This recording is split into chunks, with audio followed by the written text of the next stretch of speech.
जी आज है मेरी बेटी लक्ष्य का जन्मदिन। तो मैं, मेरे हस्बैंड, मेरे इन-लॉज, मेरा सन, मेरी डॉटर, हम सब जा रहे हैं लक्ष्य का बर्थडे सेलिब्रेट करने के लिए इन अ डिफरेंट वे इसलिए क्योंकि हम किसी मॉल में या किसी रेस्टोरेंट में नहीं जा रहे हैं, हम जा रहे हैं गौशाला। जी हाँ, आप सोच रहे होंगे गौशाला में क्या होगा। तो भाई अब हमारा बेटा 18 इयर्स का हो गया है, तो हम चाहते हैं कि उसे हम अपनी इंडियन वैल्यूज सिखाएं, क्योंकि आजकल की जनरेशन में बिल्कुल भी ह्यूमैनिटी और काइंडनेस ये सारी चीज़ें ख़त्म होती जा रही हैं। अगर गाय की सेवा करेगा, थोड़ी सी दया, करुणा और दूसरों की सेवा करने का भाव भी उसके अंदर जागेगा और साथ में गाय माता का आशीर्वाद भी मिलेगा। तो अब ये चीज़ें, अब जब एज चेंज हो गई है, तो आई थिंक हम सबको थोड़ा सा बच्चों के अंदर इस तरह का कल्चर डालना चाहिए। हमारी मेटेरियलिस्टिक लाइफ में जो चीज़ें डेवलप हो रही हैं वो देखने के लिए तो पूरी लाइफ पड़ी है और वो हर दिन देखते ही रहते हैं। तो कम से कम जन्मदिन पर भगवान का आशीर्वाद किसी न किसी तरीके से हमें लेना चाहिए। तो ये हमने तरीका अपनाया है कि हम पहुंच चुके हैं गौशाला। ये गौशाला है फरीदाबाद में, श्री सिद्धार्थ आश्रम वालों की है, नारायण गौशाला। तो वहां हम अंदर पहुंच गए हैं और हम क्या खिलाएंगे गाय को? हम खिलाएंगे चने का छिलका जो होता है ना, उसका राता होता है वो, और गेहूं के छिलके का होता है वो, कच्ची सब्जियां, गुड़ और आटे के लोवे जो बनाए जाते हैं घरों में, हिंदू संस्कृति में बनाए जाते हैं। गाय को लोवा खिलाते हैं पूर्णमासी और अमावस को, तो ऐसे हमने वो भी बनाए हैं। तो वो सारी चीजें हम लेकर पहुंच गए हैं गौशाला। तो ये मेरे हस्बैंड और बाकी हम सब लोग मिलके, जिसके हाथ में जो चीज पड़ रही है वो हम सब गायों को बारी बारी से इस गौशाला में खिला रहे हैं कि, और इनके कई सारे बाड़े हैं। जैसे इस वाले में कुछ गाय हैं जितनी इसमें आ सकती हैं, फिर एक दूसरा और है टीन शेड, उसमें और भी बहुत सारी इसी तरह से गाय लगी हुई हैं। कम से कम एक शेड में लगभग 50 गाय तो होती हैं और एक बैल होता है। तो हम इन सबको जितना कर सकते हैं उतना कर पाएंगे, बट हम ये पता है कि इतनी गाय और इतना सब कुछ है और हम सामान तो लेकर आए हैं बहुत सारा, बट फिर भी ये पूरा नहीं पड़ेगा। जितना आ सकता है हमारी मुट्ठी में, या हम कहें कि हमारी गाड़ी की डिक्की में, उतना ही हम लेकर आ पाए, उससे ज्यादा नहीं। तो और ये है एक गाय की छोटी सी बछिया, बहुत प्यारी सी है। ये बंधी हुई नहीं थी, ये खुली घूम रही थी, तो ये हमारे आसपास ही रही थी। लक्ष्य ने इसको बहुत सारा प्यार किया, खाना भी खिलाया इसको। तो इसको खाने की इतनी भूख नहीं थी, इसको बस साथ में प्यार थोड़ा सा चाहिए था, अपनापन। तो ये बस वही लक्ष्य के साथ शेयर कर रही थी।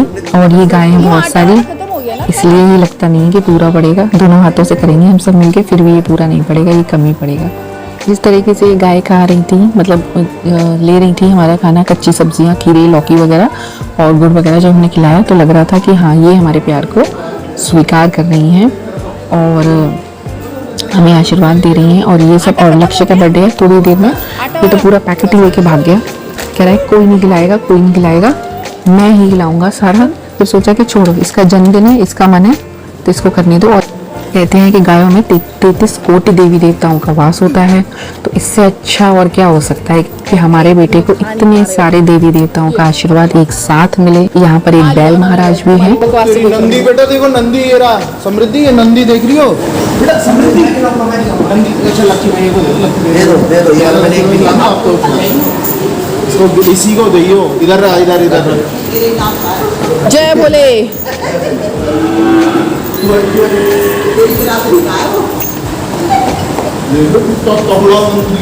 बहुत सारे पापा देख रहे हैं।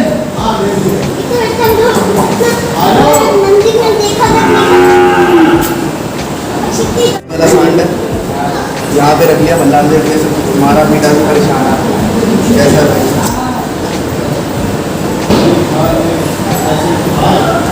ये तो बहुत प्यारा है। तो इसके लक्की नहीं है खाना, नहीं। इस कंपाउंड के बाद में हम दूसरे कंपाउंड में गए, तो मेरी मदर इन लॉ ने बोला कि गाय के मुंह पे नहीं, मुंह, गाय अक्सर रोड पे घूम रही होती है हमारे इंडिया में, तो हर तरह का खाना, हर तरह की चीज़ें मुंह में जाती हैं, इसकी पूंछ बहुत पवित्र होती है। तो उन्होंने हम सबको गाय की पूंछ से थोड़ा आशीर्वाद वगैरह दिलवाया, तो वो भी हम सब ने लिया। तो आप भी ध्यान रखिएगा, जब भी आप कभी गौशाला जाएँ तो गाय की पूंछ से आशीर्वाद लीजिए।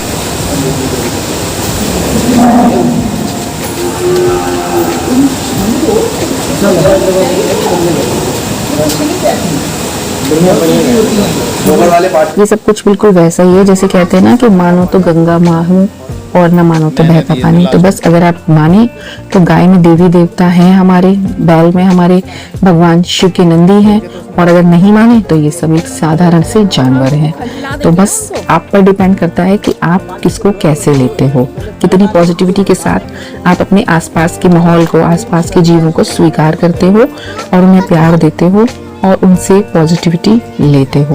बट जब आप इस तरह से सेवा खुद करेंगे, अपने बच्चों को भी सिखाएंगे, तो उनके मन में इस तरह की एक्सपेक्टेशन वाली चीजें खत्म हो जाएंगी कि हमने किया है तो हमारे लिए करेगा। सारी थैली तो खुद ही रख ली है अपने हाथ में, हम लोग क्या खिलाएं? मैं दे दूंगा ये वाले, भैया मेरे को छोड़ दो। अरे तो एक दो पीस हमें भी दे दे। एक दो पीस ही दूंगा, बाकी मैंने कुछ नहीं दिया। अच्छा ठीक है, बाकी तू करता रहे, बाकी तू दे दियो। ठीक है, अरे 2 ही 3 निकले, अब वही खिलाएगा, कह रहा है मैं नहीं खिलाने नहीं दूंगा किसी को।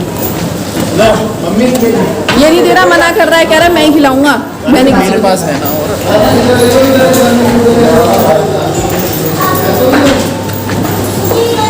नहीं है मेरे हाथ में, ले गया।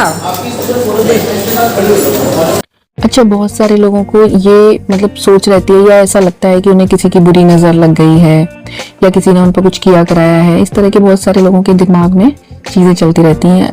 तो अगर आप इस तरीके से गायों के बीच में इतने पवित्र माहौल में अगर जाते हैं, मंदिर अगर नहीं भी जा पाते, अगर इस तरह से गौशाला वगैरह में गायों के बीच में आप हैं, तो वो सारी चीज़ें आपसे ऑटोमेटिकली हट जाएंगी। आपको किसी साधना की, किसी ही तरीके को, किसी टोटके की करने की कोई ज़रूरत नहीं है कि आप गायों के बीच में हैं तो वहाँ देवी देवता होते हैं, तो वहाँ इस तरह की नेगेटिव पावर्स, एनर्जीज कोई काम नहीं करती हैं। तो आप पे जितनी भी बुरी शक्तियाँ, बुरी नज़र, जो भी कुछ है, सब आपसे हट जाएगा और आप एकदम क्लियर होके बाहर निकलोगे पॉजिटिविटी के साथ। इस दिन सुबह से बारिश हो रही थी अच्छी खासी, तो थोड़ी देर के लिए जब बारिश रुकी तभी हम निकले थे। निकलते निकलते हमें 10 बज गए थे लगभग। तो यहाँ सारे में पानी, कीचड़, वो सारी चीज़ें तो हैं, बट फिर भी थोड़ा सा ह्यूमिड है, बट इतनी गर्मी नहीं है क्योंकि धूप नहीं है। और इसके साथ ही हम ये चिड़ियों के लिए भी दाना ले गए थे और चिड़ियों के लिए भी खाना ले गए थे। तो यहाँ जब हमने गायों को सब भोजन पानी सब करा दिया, उसके बाद में फिर हम आगे गए। यहाँ पे आगे बहुत बहुत बड़ा एरिया में गौशाला फैला हुआ है, तो यहाँ पर हमने फिर चिड़ियों को दाना डाला सबने बारी बारी से। तो जहाँ इन्होंने भैया जो ये हेल्पर जो है यहाँ के, उन्होंने हमें बताया कि यहाँ डाल दीजिए, यहाँ चिड़िया आती है, अभी बारिश की वजह से नहीं है, जब आएंगी बारिश बंद होगी तो वो खा लेंगी।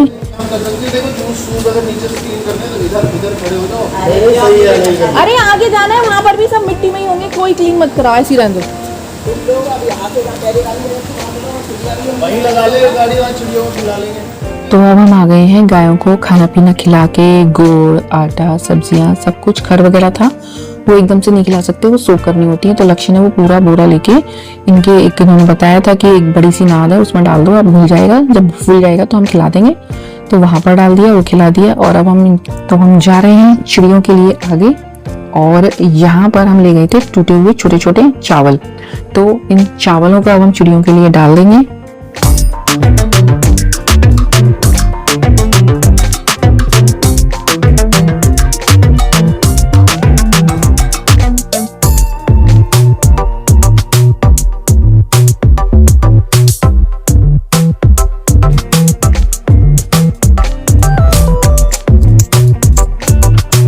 हमने तो किया ही, हमारी डॉटर समृद्धि भी सीख गई है ये चीज़ें। तो यही है ना कि जो घर में होता है बच्चे वही सीखते हैं। तो डॉटर ने भी, हमारी ने चींटियों के लिए भी बिस्किट वगैरह डाली चूड़ा करके, और दाना भी डाला। बोली मम्मा मुझको भी करना है, पापा मुझको भी करना है। तो उसके दादी बाबा ने और हम सब ने मिलकर उसकी हेल्प की। पूरा छोड़ो, हाथ खोल दो अपने दोनों और लो। चल इसके लिए चूरमा बना के साइड से डाल दो, साइड किनारे किनारे पे बिल्कुल, पानी में मत करना होगा। अगला पत्थर।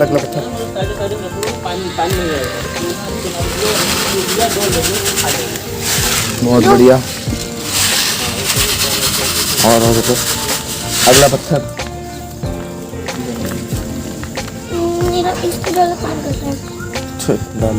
नीचे करो हाथ, और नीचे पूरा छोड़ दो, पूरे खोल दो। हाँ बहुत बढ़िया। लो, जिस पे तुम खड़ी हो उस पे डालना। ये लो हाथ दो। तो ये समृद्धि भी बिस्किट का चूरा डाल रही है यहाँ पर जगह जगह पर, ताकि चींटियां आए और चींटियां खा लें। चींटियों को खाना डालने से आपको कर्जे से मुक्ति मिलती है और भगवान विष्णु की कृपा बरसती है। कहा जाता है कि चींटियां भगवान विष्णु की सेवक हैं। चींटियों का धन्यवाद सीधे भगवान विष्णु तक पहुंचता है। भगवान विष्णु फिर हम पर कृपा करते हैं। और वे तो साक्षात लक्ष्मी जी के पति हैं, नारायण हैं, तो फिर सीधे सीधे आप पर लक्ष्मी जी की कृपा बरसेगी। और इन सारे तरीकों से अगर आप अपने बच्चे का जन्मदिन मनाते हैं और नहीं भी मनाते हैं तो आपको जब भी मौका मिले, छुट्टी मिले, आसपास कोई गौशाला है या वैसे, आप जाकर ये सब बिना किसी पर्पस के, बिना किसी ओकेजन के भी आप जाके ये सब अगर करेंगे तो यकीन मानिए आपको किसी यज्ञ, हवन, कथा या फिर किसी की झाड़ फूक की, किसी चीज़ की कोई आवश्यकता नहीं पड़ेगी। आपके काम स्वयं बनते चले जाएंगे, आपके रास्ते की सारी रुकावटें हटती जाएंगी और नए रास्ते खुलेंगे। एक बात, सिर्फ डाउट चेक करने के लिए नहीं, ये मत सोचिएगा कि चेक करते हैं होगा कि नहीं होगा, सिर्फ सच्चे मन से करके आइए। और ये सोचिए कि अगर भगवान ने दिया है तो भगवान का ही रूप है, इन सबको हम इन सब की सेवा कर पा रहे हैं, तो सेवा भाव से जाइए और करके आइए, बस इतना करिए। और उसके बाद आप देखिए आपके जीवन में कितने सारे पॉजिटिव बदलाव आते हैं और लाइफ की ग्रोथ होती है। तो जी सुबह निकले हुए थे हम बहुत जल्दी, और अब ये सब काम करते करते हमको बज गए हैं लगभग 12, और अब हम जा रहे हैं आगे फरीदाबाद में, कहीं बैठ कर खाना पीना खाएंगे सब मिलके। और खाना खाने के बाद में ये मेरे देवर की बेटी है तान्या, और दूसरी बड़ी गुड़िया है लक्षिता। तो मेरी डॉटर समृद्धि और लक्षिता, तान्या, ये 3 गुड़िया हैं हमारे साथ में, 3 देवियाँ और मम्मी डैडी और हम लोग। तो अब हम पहुंच गए हैं रेस्टोरेंट, फरीदाबाद में ही है। तो यहाँ हम खाना पीना खा के अब हम पहुंच गए। अभी दिन कैसे खत्म है हमारा, अभी तो जन्मदिन बाकी है ना। समृद्धि में एक खास टैलेंट है, वो किसी सिचुएशन से रिलेटेड वर्ड्स यूज करके रैप बना देती है।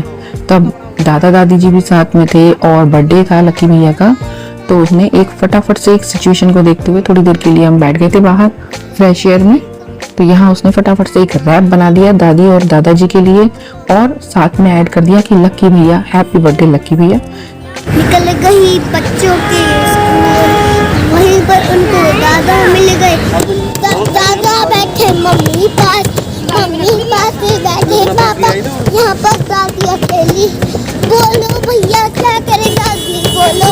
अरे भैया उन्हें आया है, उनको आया एक आइडिया, वहाँ से बोलो आइडिया, सारा घर का घर समेटा।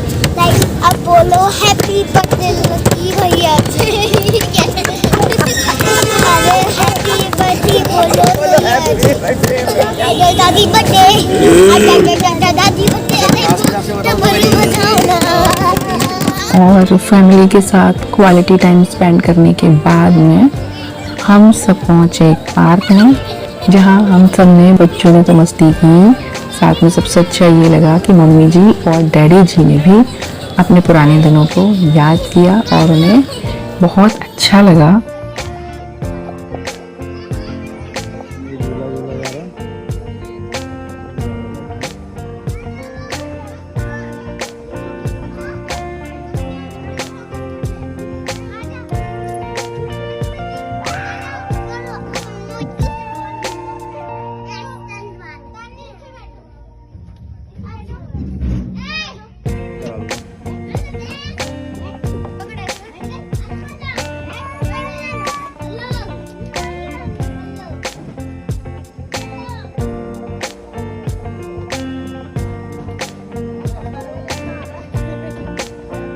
ये वाला सही है। अब हवा भी चली है, वैसे भी हवा चली है, नॉर्मल में भी हवा चली। मम्मी जी को तो खास तौर से अपना बचपन याद आ गया झूला झूलते हुए, और डैडी जी ने भी थोड़ा बहुत झूले के मजे लिए। तो मिलती हूँ किसी और वीडियो में, किसी नई जगह, कुछ नया इंटरेस्टिंग लेकर आऊंगी आपके लिए। तब तक के लिए bye bye, see you, take care.